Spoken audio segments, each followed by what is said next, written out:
But I'm also my mother's only child. So I was equally certain that my mother would lose everything she had in a fruitless fight to save us. She looked at me with such unwavering, unmitigated determination. I knew I wasn't fighting against. You know what I'm saying? She looked me in the eye. And I was sitting on the bed. She had to leave me. She said, you know what? I've talked to God about it. He knows your needs. He knows your body. And we are going out another way.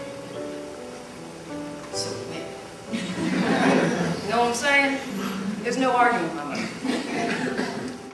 On the day that we checked into the hospital, my dad had been laid off for 2.5 months at that point.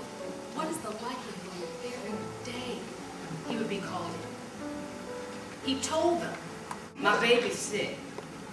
We're checking into the hospital today. And they said, Henry, you are covered today. God yelled at me that day, right? He yelled at me, using my daddy's voice, his booming voice, as a conduit for his own. He yelled at me in the quiet of my mother's tears after she came on the phone. He yelled his love for me in the calm I felt for the days, the weeks, the month I would endure grueling, horrible, painful tests. And he yelled at me again on the day that I learned I had stage 4 cancer and my chance of survival was less than 10%. At that point, I had learned to hear. At that point, I learned to hear his voice, right? I'd learned to listen.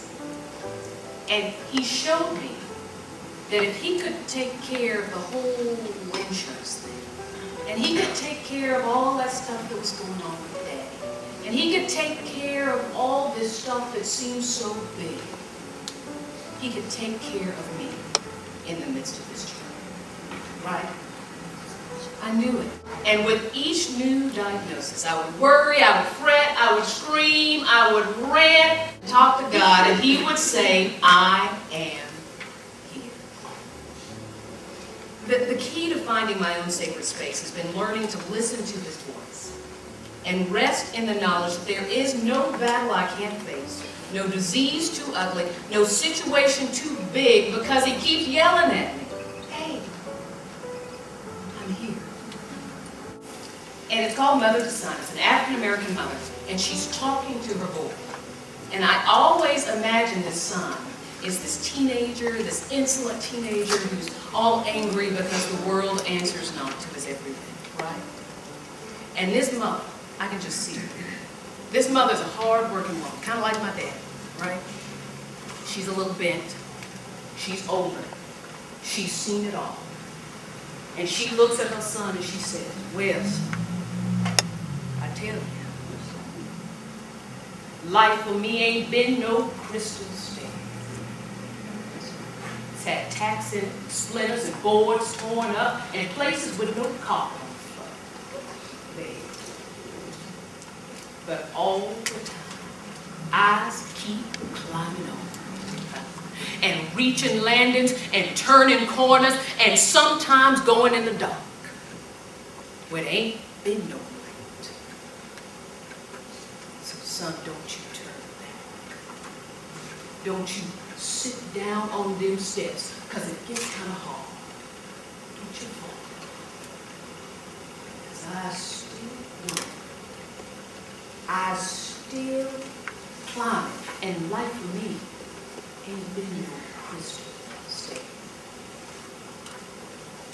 Our lives are not crystal states, right? If there's anything I've learned in 17 years of reporting, it's that everybody has a story, everybody has a journey. But my prayer for all of you is that you find that sacred space.